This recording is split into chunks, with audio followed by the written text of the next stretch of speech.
good, Commanders fans? Quick video, just an update on Montez Sweat and Curtis Samuel with his injury update. Just a lot of miscellaneous news. I'll do a small, quick studs and duds, even though it was a loss. I'll go over that pretty quickly. And Chase Young's dad is on the radio right now with Grand Danny for whatever reason. We'll see how that goes. But before we get started, I just want to give a quick shout out to Critical Peak Services. Make sure you guys check them out. They do a lot of electrical work. They do outdoor lighting, pool lighting, stair lighting, receptacle work, breakers, panels, all kinds of stuff. They do security cameras, electric car charging stations, anything electrical that you guys need, definitely hit them up. They do generator installs as well. Free estimates if you use the code Commander when you give them a call at 877-247-9767. Use my code Commander, say Ed sent you, you get 10% off of your first service call and anything you guys do with Critical Peak Services. So shout out to them. All right. Let's just talk about what Ben Standig said about Montez Sweat first here. I'm gonna pull up the tweet here. Excuse me, I'm bookmarked it. But actually, you know what? I'm gonna start off with yesterday because I went to the game. I sat in section 114, so I was pretty low. I was in a lower bowl, but I did not know that Ron Rivera challenged the Jahan Dotson catch because I thought it was rule of catch. Because when I looked at the scoreboard in the stadium at FedEx, it said 1st and 10. So in my video yesterday, I said Nick Sirianni challenged that call because I thought Nick Sirianni challenged it. I didn't think Ron Rivera had to challenge it because I didn't even know that they initially called it incomplete. I didn't see anybody wave their arms incomplete. Now, maybe on Fox 5, you guys might have seen that, but me personally being there was 10% Commanders fans being there.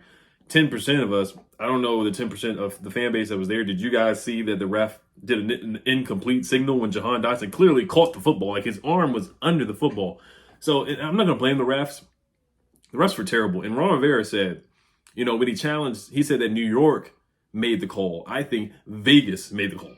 Vegas made the call, for sure. The books made the call on that one. And so that was ridiculous. That really pissed me off because I didn't know that. Somebody commented on my video yesterday and said that Ron Rivera I didn't even know Ron had to challenge it. I really thought Nick Sirianni challenged it. The Devontae Smith drop, that is on Ron. I hate Ron's answer. He said he did not see the replay. Of course, Nick Sirianni quickly snaps the football off. The same thing happened last year with Devontae Smith. He got away with the drop.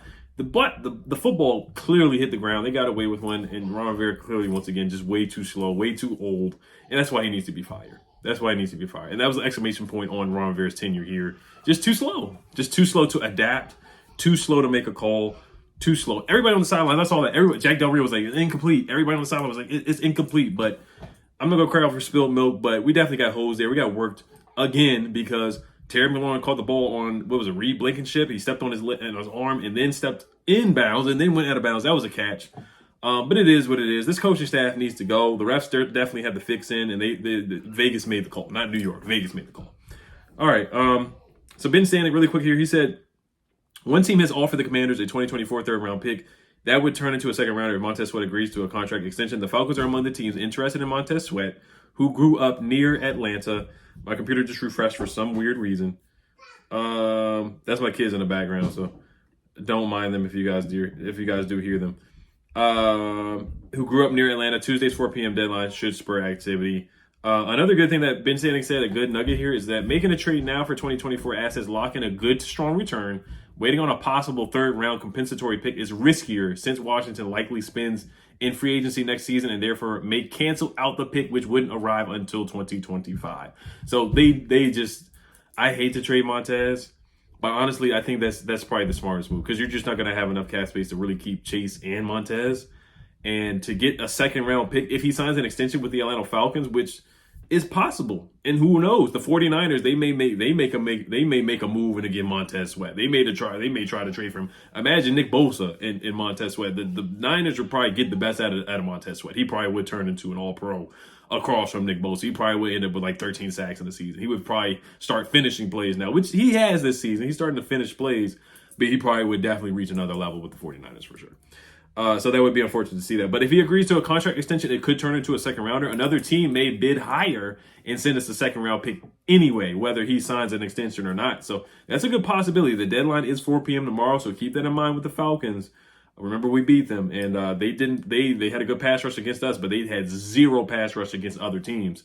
So, and don't forget the Giants just traded Leonard Williams for a 2nd round pick and a 5th round pick. Could we possibly get a 2nd and 5th for Montez Sweat? That would not be a bad deal at all. That's something to certainly consider for sure. I don't think we're getting a 1st round pick for Montez Sweat. We're just not, and I don't think it's really worth it to wait on a 3rd round compensatory pick. You might as well just get the pick now. Even though we are still in the thick of it, Kirk Cousins most likely is out for the season. Like, if you look at the standings, we're really in the hunt. I mean, I know Ron Rivera is terrible, but we really legitimately are in the hunt. Personally, I would love to make the playoffs, but just with this coaching staff, they don't deserve to make the playoffs. The players deserve to make the playoffs, but this coaching staff does not deserve. They don't deserve to make the playoffs. Ron Rivera does not deserve to see really any more games this season. If it was up to me, I would have been fired him. But him and Jack Del Rio, just to leave Emmanuel Forbes on A.J. Brown twice, Devontae Smith wide open, Eric Bieniemy throwing a pass on 4th and 1. That was just ridiculous. Just ridiculous coaching that game. Sam Howell did throw a pick, and Terry McLaurin with the 2 drops was just terrible. So we're going to get to the studs and duds. Oh, Curtis Samuel. I'm going to talk about him real quick. Ron Rivera did not offer a specific injury status for Curtis Samuel, toe/foot, but said he's dealing with soreness. We'll see how the week goes. Ricky Stromberg knee will undergo an MRI after leaving the game yesterday. And it takes some years to make adjustments. We finally put Chris Paul in. Guess what? He looks good. We put Tyler Larson in. Guess what? He looks good. So, once again, we benched Trey Turner last year, sat guys down. Tyler Larson had to play because Chase Roullier got hurt. Guess what? The offensive line looks better. Is it rocket science? Year after year, Ron signs linemen. Guess what? He has to bench him because he can't evaluate talent. Andrew Wiley needs to be benched as well. But he did play better yesterday. He did. But he gave a game-sealing sack strip fumble. All right, PFF numbers. Jameson Crowder was the best offensively, 90.6. Sam Cosmi, 80.5. Sam Cosmi's had a solid season so far. B-Rob with a 77.6. Jahan Dawson with 76.0. He had his best game of the season by far. Andrew Wiley, 75. Alex Arma, 70.8. Sam Howell, 67.7. Gibson, 67.5. Pass blocking, 16.5. Curtis Samuel, 65.4. Logan Thompson had a good game yesterday, 62.6. Terry McLaurin, 58. Passing was 59.7, probably because of the drops. His run blocking was a 35.8, which is pretty darn bad. Tyler Larson was a 39.1 pass blocking grade. So I said he played good, but per PFF, he was pretty darn bad. Leno, 31.8 run blocking grade, but a 72.4 pass blocking grade. Chris Paul had a 20.9 pass blocking grade.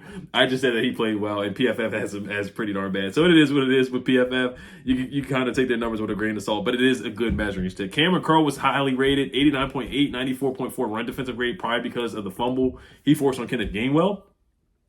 Montez Sweat, 68.9. Chase Young was at a 52.6, 70.5 tackling grade. Emmanuel Forbes with a 28.7 defensive grade. He was the worst, 29.0 coverage grade. It is what it is. And that grade meets the eye test. That grade meets the eye test for sure. Kendall Fuller, 81.5. He's had a good season so far. Ben St. Juice, 42.4 defensive grade. He's just been a step behind guys. It is what it is. He's been getting beat this season. He's been getting cooked here and there. Jonathan Allen, I know a lot of people giving him a hard time. 58.1, 67.0 pass rushing grade. There are rumors about him asking out, but I haven't heard any 100% truth about that rumor. So I'm going to leave that alone until we see what happens tomorrow at 4 p.m. And that's about it. Jartavius Martin, 64.4. He was pretty bad on that red zone play where A.J. Brown caught the touchdown on Emmanuel Forbes where he just bullied him, big boyed him. That was on Jartavius Martin, too. He should have been there and been ready for that as well. Fedarian Mathis, 52.2 in his first game. His first full game as a pro. And that's about it. Jamin Davis, 50.0, 29.0 tackling grade. Not great at all, but I mean, studs were just Terry was a dud to me. I'm sorry. He had a great touchdown catch, but those two drops were bad. Jameson Crowder had a heck of a day. Jahan Dotson was really good. Logan Thomas was good with a touchdown catch. Antonio Gibson, that was a nice catch on the wheel route as well. Great pass by Sam Howell too. And B-Rob was fine too. With had a couple good runs for 59 yards. So I thought he played pretty well. Sam Howell was good. Other than interception, Sam Howell played his butt off. I just hate that he had to throw the ball so much. 52 passes, 4 touchdowns, and 1 pick. Joey Sly was actually good yesterday too. He was actually good. I give him his credit.